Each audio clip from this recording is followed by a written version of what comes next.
Okay, so this is the last talk of the day, and then we'll get into some discussion about maybe what we do in real practice as well. I don't dispute what Thamo said, is that for induction, in what we have in the literature right now, not to say what's going to come into the literature, but what we have is that combination therapy, specifically sonic, is the best induction therapy that we have, especially if used early.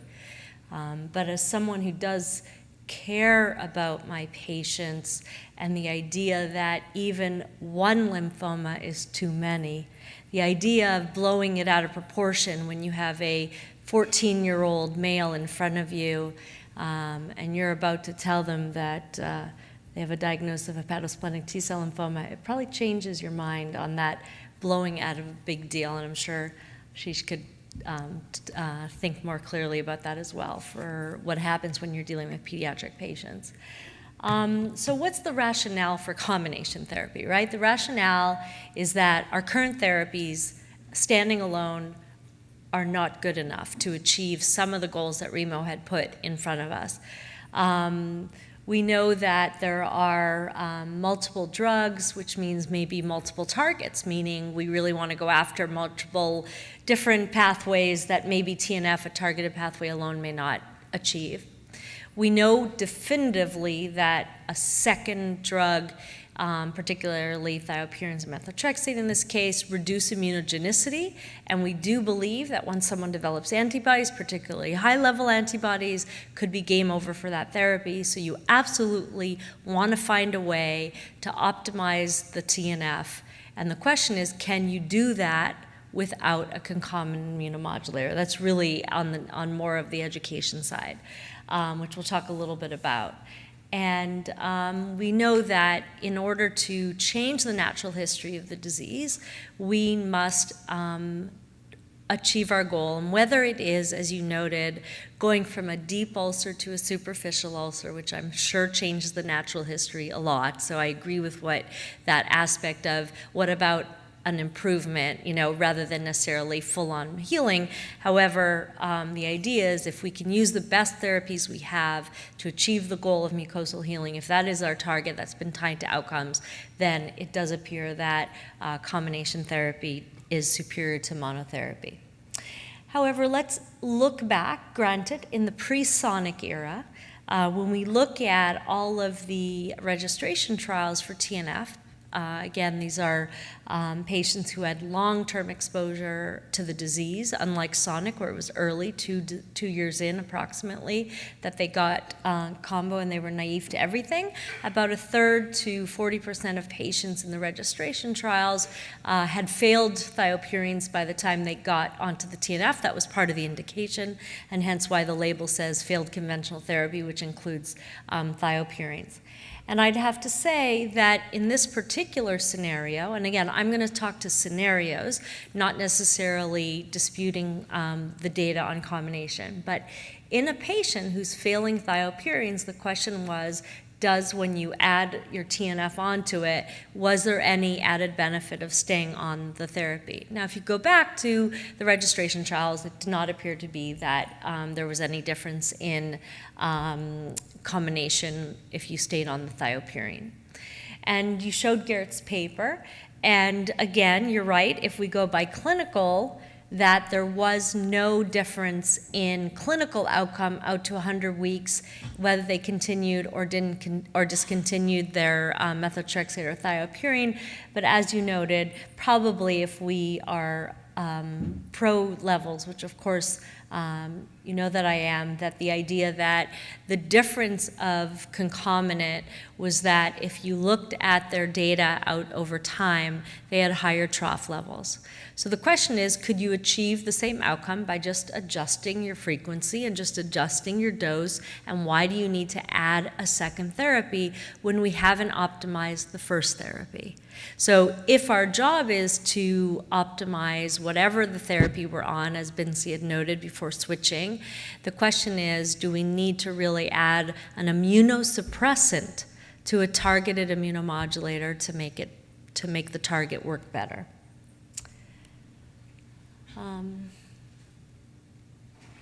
And so They did not have a clinical difference, but again, I noted that they had a drug level difference. Now, if you look at the sonic data at face value before going into the subset of patients who had disease before 18 months and had endoscopic lesions, so if you really look at that as subgroups, but if you look at just at face value, the primary endpoint as we see it, we see that indeed there was a difference of about 13% between monotherapy and combo. And the question is, what drove this delta? Are you telling me that thiopurine addition as a sole mechanism of action on its own was responsible for that 13%? Or could it be that the difference in that 13% is driven by the fact that there's about 13% more antibodies in the patients who are on combination therapy than the patients that are on monotherapy? So the question is, was the delta driven by the antibody presence and perhaps the lower drug levels? And we'll look at that in a minute. And if you look at the mucosal outcome, if we want to go deeper down into our mucosal healing, you could see that this 13% delta remained. You're confused. Why do we keep getting this 13% delta between combination therapy and monotherapy?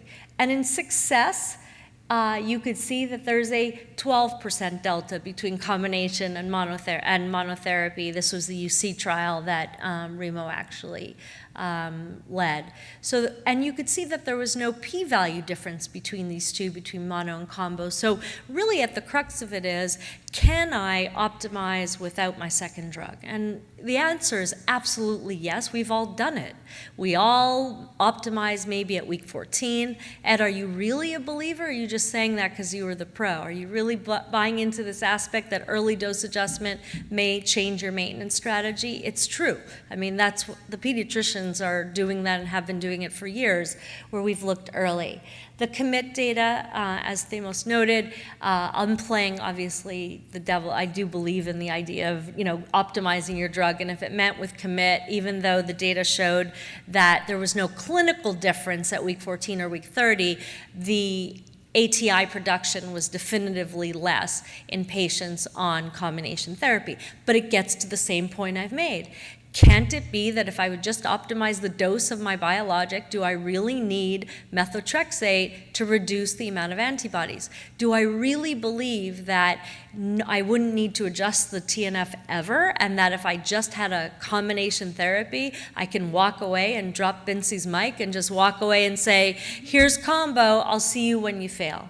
Which of course is not how we practice. So regardless of whether it's combo or mono, you're going to want to optimize your therapy. So then we say, okay, this 13% delta, this is fishy, that every trial that involves combo and mono has a 13% delta, and lo and behold, when you look at the sonic immunogenicity data, you see that indeed the presence of antibodies was only 1% in combination therapy at week 30, compared to 14% in combination and monotherapy at week 30. And you're like, that's a 13% delta. That's pretty suspicious for that definitive difference between combo and mono. Can I make my case that if I would have just proactively escalated the dose before antibodies formed, that I would have no difference in ATI rates between mono and combo, and my outcome would, that 13% delta would go away. Now, I'm being facetious. I don't know if that's true. I mean, as you noted, he actually put up what is the trial that needs to be done, which is combination therapy versus optimized mono, and that is going to be started very shortly. But the idea is just to bring everyone's attention to, is this the moment where we say that if I could just optimize early, could I reduce the number of ATIs? So Sonic went even one step further and validated everything we've ever thought about Sonic, which has nothing to do with whether you're on a thiopurine. It had everything to do with your drug level. So the difference in efficacy was driven by lower drug levels in patients who were on monotherapy. And if you took those patients on combo, it wasn't the fact that it was the thiopurine that was making the efficacy difference. It was the fact that patients on thiopurines had higher drug levels, which gets to the same fact that if you had a monotherapy patient who had the same drug level as a combo, they looked the same, which tells you that the thiopurine did nothing to the efficacy of the drug. It just added to the decreased the immunogenicity and increased the actual thiopurine levels. So this was presented at DDW and at ECHO.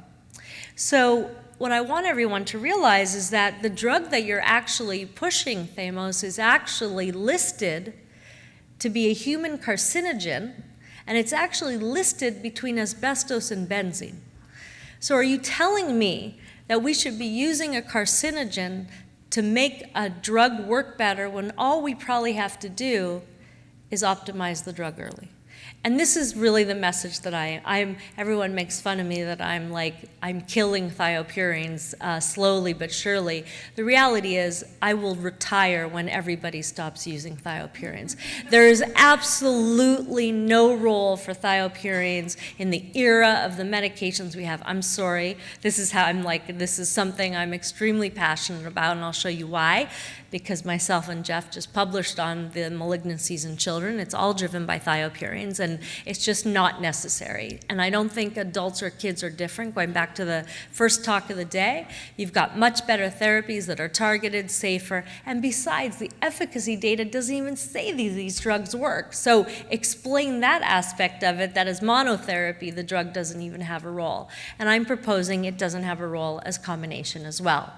So when you look at the data on what is the role of thiopurines, there's actually a role of EBV, which is real and true, and perhaps the reason why pediatricians and those of us who treat younger adults are passionate about this thiopurine idea is that HLH, or hemophagocytic lymphohistiocytosis, and lymphoma are tied closer to primary EBV infection. So as we know is that EBV, by the time you finish college, the majority, almost 100% of individuals have been exposed to the EBV virus. So the question is, if you are going to choose who should or should not get thiopurines, it should probably be based on after college versus before, while during college, because at the end of college, EBV exposure has pretty well happened. So the most vulnerable population is those population that are probably less than 24.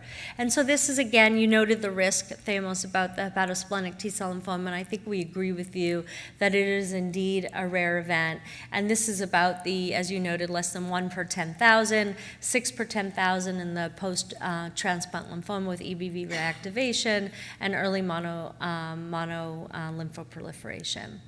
But this was recommended by a couple of years ago, saying that even less than 35, that's probably a little bit older for the EBV scenario because it's usually by the end of college.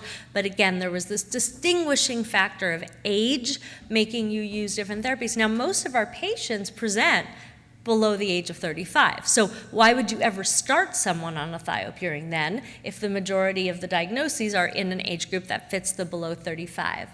And so we know that duration of exposure to thiopurine is important, but if this drug doesn't work as a monotherapy, and if the majority of Crohn's patients eventually end up on potentially a TNF, and you've exposed them to 2 years of useless thiopurine, you're actually potentially increasing the risk of both non-hepatosplenic and hepatosplenic T-cell lymphoma. So methotrexate, perhaps people are suggesting, but to be honest, we don't have enough data on metho, so we haven't seen it, and neither has the rheumatologist, so that's why I think we feel comfortable with methotrexate, but we don't have as much exposure years with the thiopurines with metho as we do with thiopurines. So the idea of EBV and HLH is real, just so everybody's aware that hemophagocytic lymphohistiocytosis is something we see in pediatrics in particular, and it is EBV primary infection in the face of thiopurines. That's essentially what we've seen in the IBD space, and this is the incidence rate of HLH in pediatric IBD in Wisconsin. It was 1 in 200. And we actually looked at, because I came to the Northeast with this West Coast mentality about that I didn't use thiopurines, we used a lot of biologics, we used a lot of anti-TNF, and I came to the home of Dan Present. So I needed to look at what was going on in the Northeast and why people were such a low use of biologics, to be truthful. And a lot of it was just who you trained with and what culture you trained in, and that's absolutely understandable. But but we needed to kind of change with the times because things were changing. And I just wanted to see how many of my colleagues, when they started a thiopurine, even checked an EBV, and when they did, were most of them negative or positive by the time they implemented a thiopurine or a biologic or even combination therapy. And you could see that 67% of the patients who were started on thiopurines at Mount Sinai were seronegative EBV, and more than half were males. So I just wanted to kind of get a landscape of were people even checking EBV. We've now made it a quality measure at our institution. I know Robin also checks EBV. And so the idea is, do you check this before you're actually deciding on whether thiopurine was even on the table, plus or minus combination therapy? And this is what really kind of sealed the deal. Is in 2007, we were asked to start a prospective pediatric registry from globally around the world, where we had to collect 5,000 pediatric patients who were exposed to 2,500 to TNFs and 2,500 to non-TNFs. The majority of them were thiopurines. The biologic practice could have been either monotherapy, TNF, or a combination. And what we had is, this is the median follow-up of our patients. It was less than 18 years of age. We had close to 6,000 patients, and our outcome was specifically malignancy and HLH, and it's just showing you the exposures to thiopurines and the amount of patient years of follow-up which we had. This was the incidence. This was all malignancies. We had 16 malignancies in less than a 5-year follow-up period. 14 of the 16 were tied to thiopurine use. We actually, at the time of publication, we had not had a hepatosplenic T-cell lymphoma, but an addendum will be coming out to our paper right after our data cut. We now have 2 pediatric patients who had developed hepatosplenic T-cell lymphoma, and both of them were thiopurine only exposed. There was also new cases in autoimmune hepatitis, 2 cases of hepatosplenic, never infliximab exposure, never adalimumab exposure, only thiopurine exposure. So the reality is, not to apply this blanket statement to everybody to say, but there is an age group for which thiopurine should not be used, and those who manage the above that age group, if you feel it's an effective therapy, okay. So I think that just as a reminder that actually if you look thiopurines here, it was a 3-fold increase whether you were exposed to a biologic or not. Anyways, this is available online. And this is our overall risk when you talk to a patient, that IBD patients treated with non-biologics with thiopurines, 5 in 10,000 patient years. The highest risk was combination therapy in pediatric patients. So the question is with thiopurine. We didn't have any malignancies with methotrexate, just so you know, but we didn't have as many pediatric patients managed with methotrexate. So the question is, what is the lowest risk? And the lowest risk is monotherapy TNFs in the pediatric population. And so in summary, immunomodulators appear to be associated with increased risk of malignancy, especially in combination with TNF. I agree, the absolute risk is small. Anti-TNF monotherapy, we do not feel increases the risk. And to be quite honest, which you'll see the data very soon, is to add on to the to the TDM discussion. We're now actually using something different than what KT's using, but what we realize is that if you actually use pharmacokinetic modeling and induction, you can use optimized monotherapy, and there's absolutely no advantage to a thiopurine or methotrexate. You just need to optimize them in induction and then maintenance flows. So you'll see that data very shortly. Actually, I'm going to the FDA on Monday to talk to them about changing the way they do clinical trials using TDM dashboards. So that'll be an exciting, hopeful change. So I thank you for your attention, and now we'll open it up for questions.